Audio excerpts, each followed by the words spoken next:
Hello and welcome to Strat News Global. And you are on a weekly evening program, The Gist.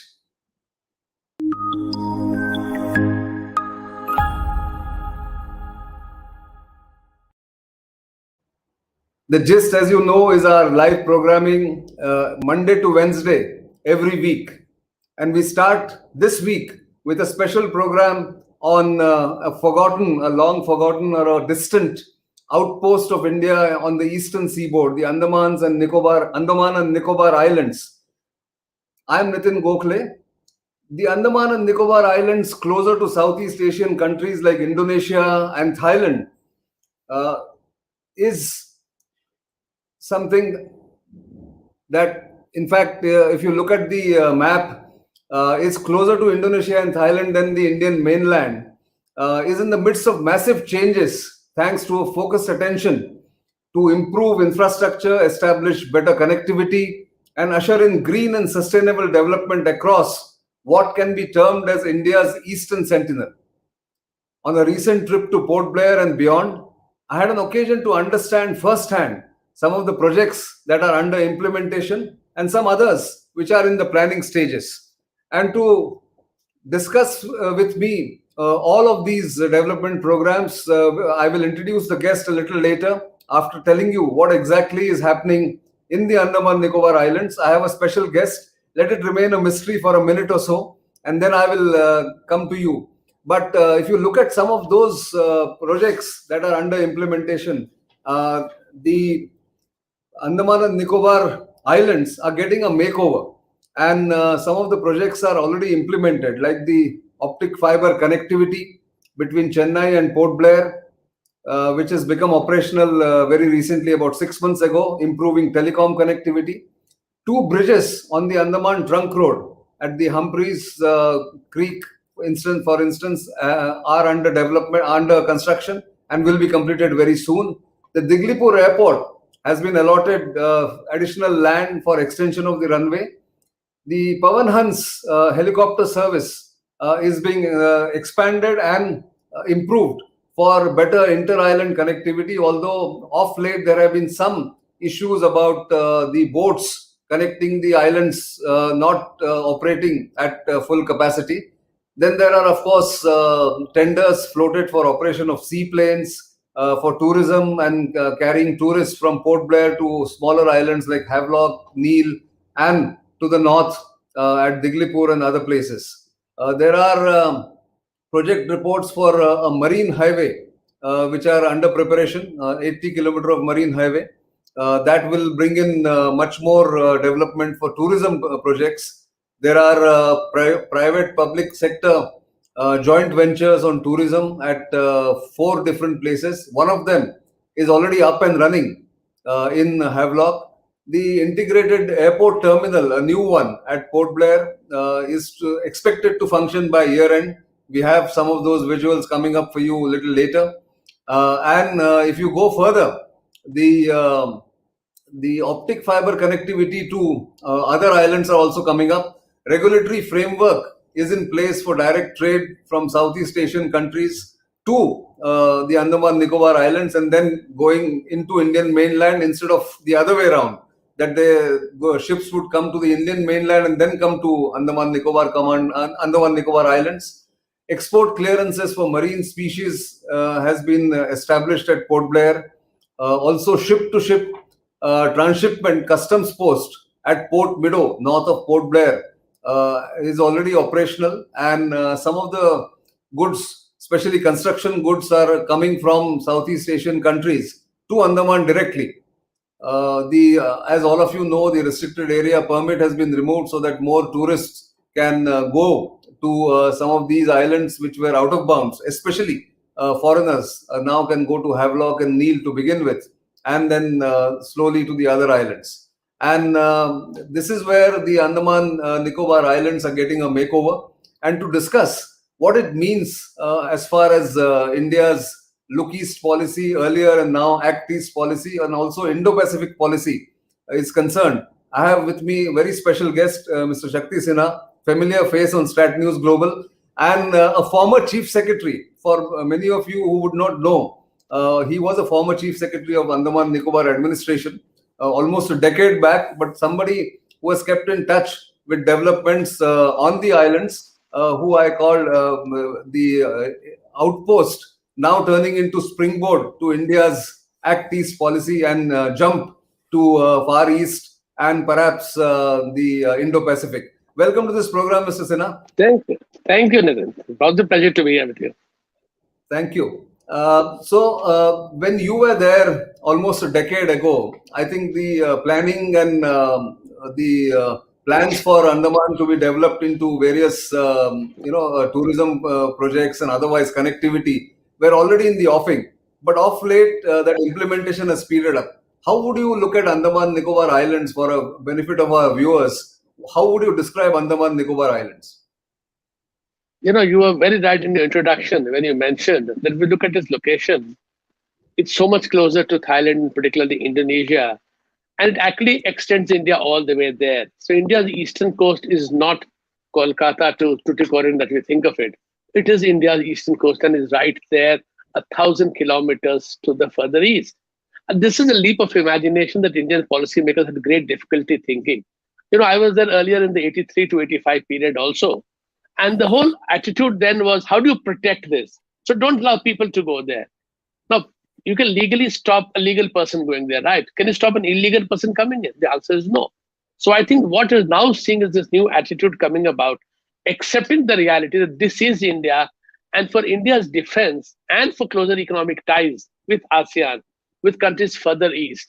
I think this is a tremendous opportunity. So don't see threats everywhere. Yes, prepare for the threats by strengthening your defense preparedness, by strengthening your defense establishments there. Absolutely, you must do that. But at the same time, generate economic activities there so that everybody has a stake in the success of these islands. So I think lately, fortunately for all of us, a lot has changed. The attitude has become yes. The visual that you're now seeing on the bridge on the Humphrey Strait and the other bridge on the Middle Strait, which will connect Baratang to the Middle Andaman Island, would remarkably change the way people in those islands live, in those small villages. They would suddenly feel connected. I mean, can you imagine you've given them there, you've settled them there? For heaven's sake, connect them. So I think this very good attitude that I'm seeing now, which enables the islands to grow and also enables India as a country to really use these islands to economically and otherwise become much closer to countries of Southeast Asia. So I think that's a very, very healthy change. And I think this attitude, if carried on, some changes will come up, no doubt. I think would be very useful to all of us. Indeed. In fact, the optic fiber connectivity, which came in about, excuse me, about 6 months ago, and the project was completed in less than 3 years, itself is a testimony to the new focus that has come into the Andaman Nicobar Islands. Apart from that, of course, tourism projects are something that they are now doing. I believe at Havelock, the Taj Group has taken up a property, which is a public-private partnership, and is doing extremely well. So, what is the potential you think of tourism? I mean, there are plans to make Andaman Nicobar Islands as something like Bali or Phuket, or even maybe some places in Thailand. Is that possible? Okay, we are different, but just see how much time it takes. The optic fiber cable was planned, the whole document prepared when I was there as chief secretary in 2011-12. Then it went into some kind of, I don't know, whirlpool or wherever it is. Fortunately, now the last 3-4 years, it has been done. Similarly, the Taj got the property in an auction in the year 2010.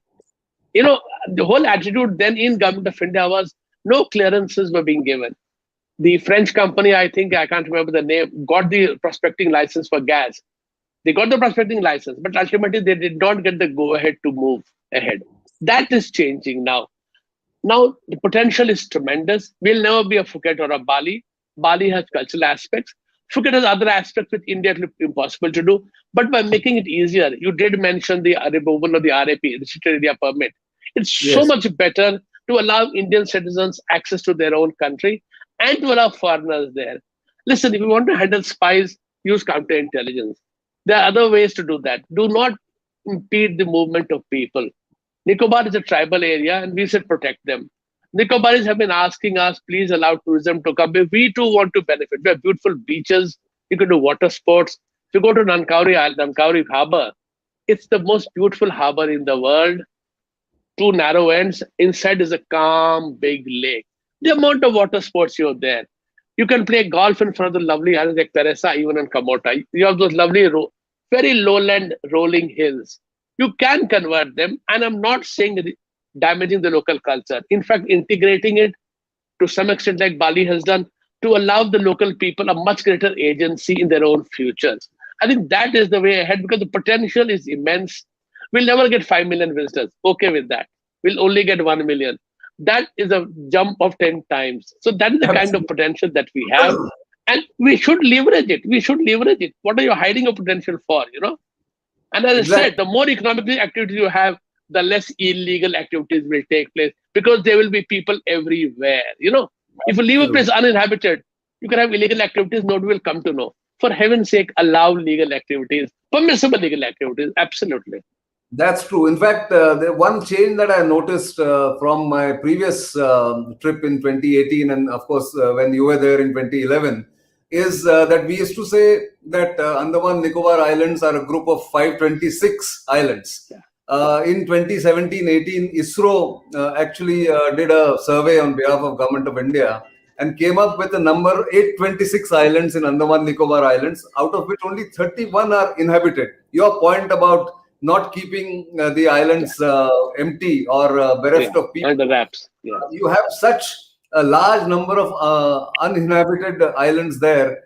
Some of them can be exclusive tourist resorts. Some of them can be water sports. Some of them can be transshipment hubs. So that brings me to a project that has been undertaken and which is now already kind of underway and up and running, is at Port Meadow, north of Port Blair. They are allowing ship-to-ship transshipment without getting the cargo on land. So we are getting construction material like boulders, some of these sand that is coming from Southeast Asia. Now this is that ship-to-ship customs post. This should also spur a lot of economic activity, right? Absolutely. In fact, I'm so glad that this has come about. See, we think of a transshipment port as being a massive hub and spoke operation.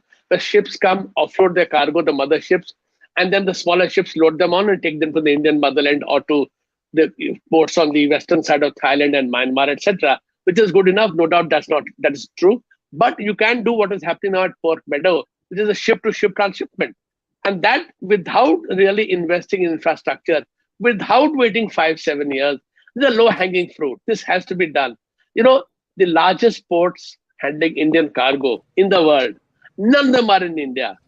There's Singapore, there's Colombo, there's Jebel Ali. I mean, we have to rethink our economic logic to allow for such developments like Port Meadow to happen, so that because our Indian coastline, particularly on the east, does not allow big ships to come in, the draft is not available. Draft is the depth of the water underneath the ship. Right. I mean, you need a draft of 20-25 meters, and we get 8 to 10 meters or maximum 15 meters, not good enough. If you encourage activities like Port Meadow, so much of our economic security will be within our quote-unquote control. It makes so much of it. Plus, it makes economic sense. I mean, we import a lot, right? We also export a lot. But you need bulk volumes. And the only way to deliver it is by transshipment. Now, Hambantota, the only business Hambantota gets is from India. It has no other business.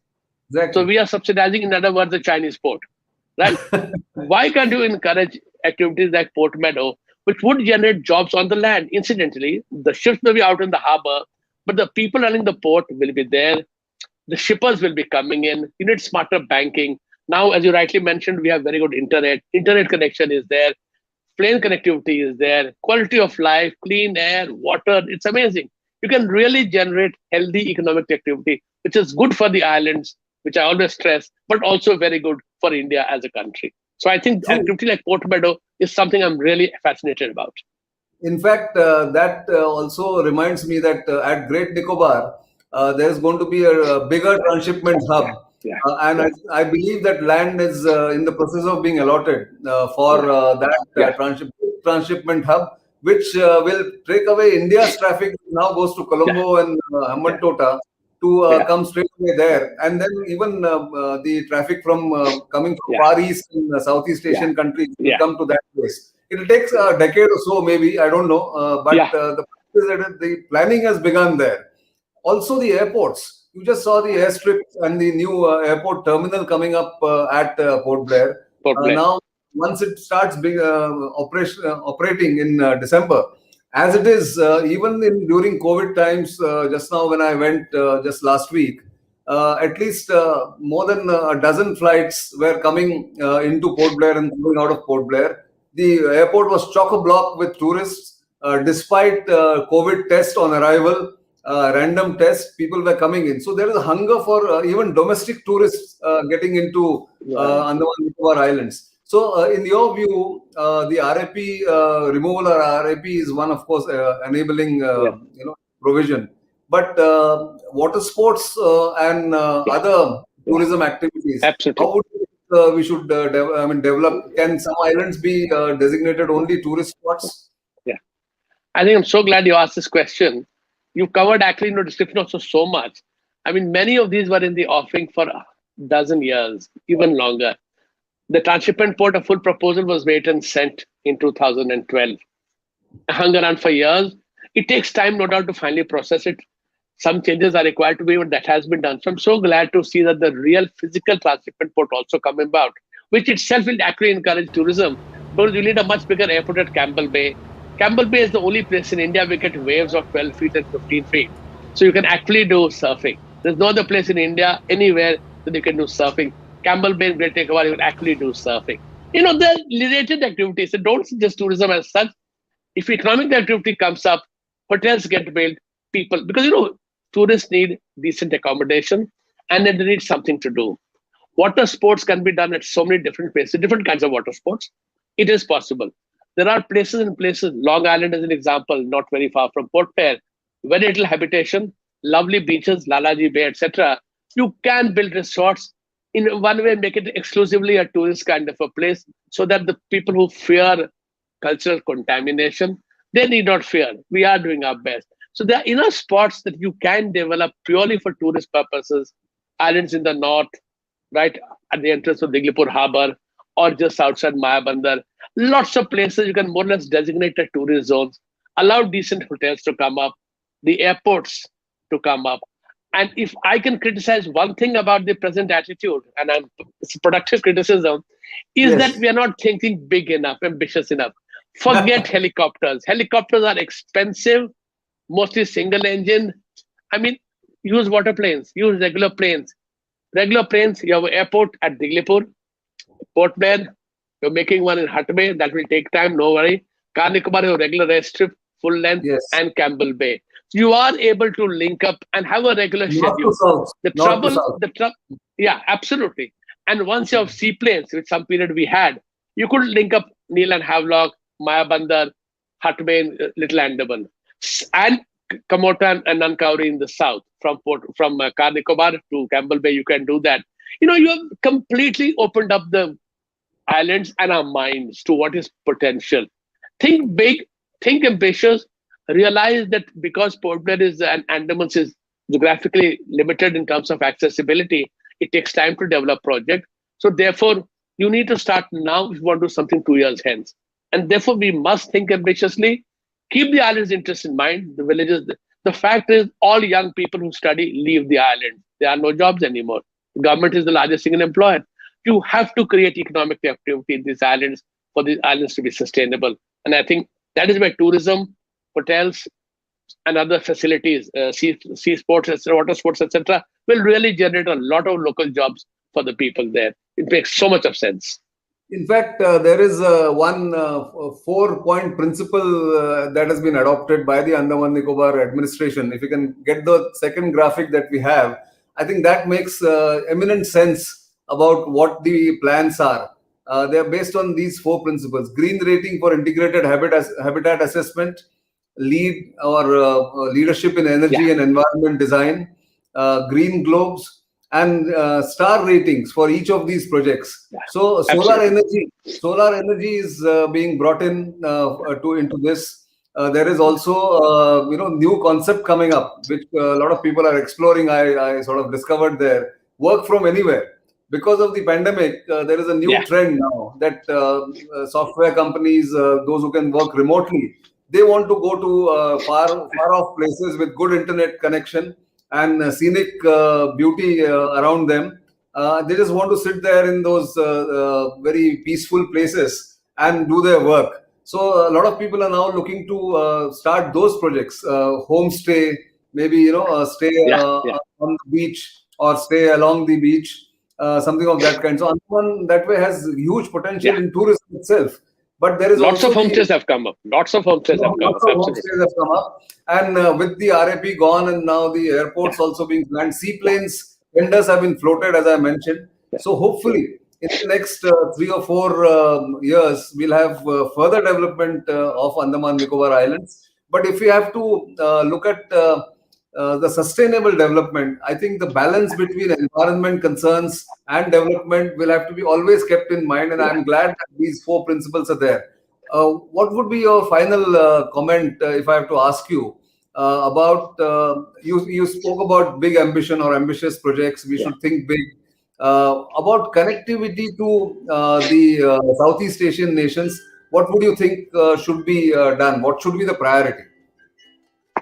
Nitin, I would go the other way around. That linkage will come about once you become a hub of economic activity, right? I mean, people talk about running plane service to Phuket. Phuket is a competitor, so it makes no sense. But if Right. you become a hub of economic activity, like a transshipment port, like many tourist activities, then Singapore becomes a natural partner to you. You start flying in from Singapore.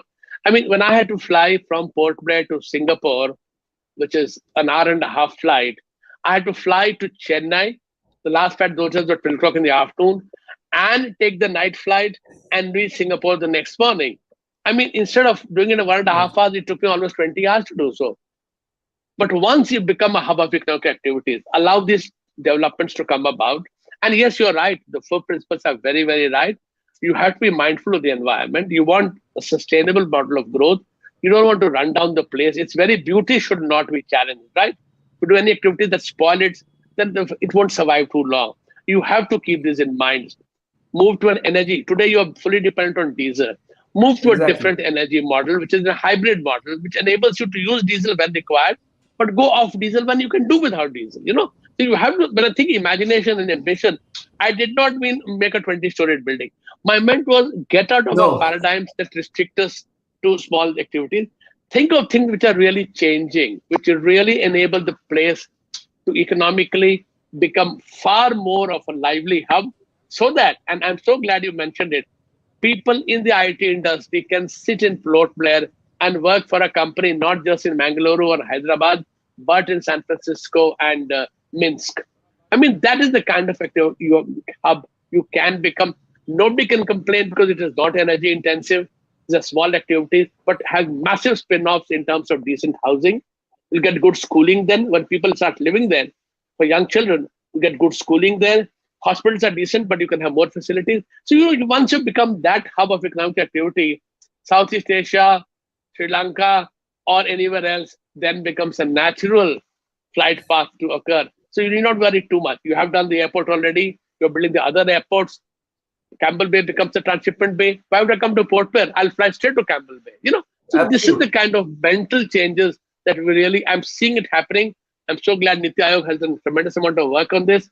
I think it needs to be supported by the others with new ideas also to really make a change and see Andaman Islands not as we saw as a liability, which is an aircraft carrier unsinkable, but it needs a task force to protect it. No, Andamans itself becomes the task force.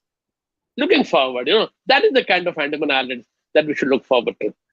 I think that Andaman and Nicobar Islands, let me add. Andaman and yes, Nicobar Islands. Andaman and Nicobar Island. In fact, the change in mindset, I think, came about with the change in the constitution of the Island Development Agency from the Island Development Yeah, Authority, yeah, where the Home Minister himself is now the chairman, yeah. and the Lieutenant Governor of Andaman Yeah. Nicobar Islands, right now, The vice Admiral chair. D.K. is the Yeah, vice chairman.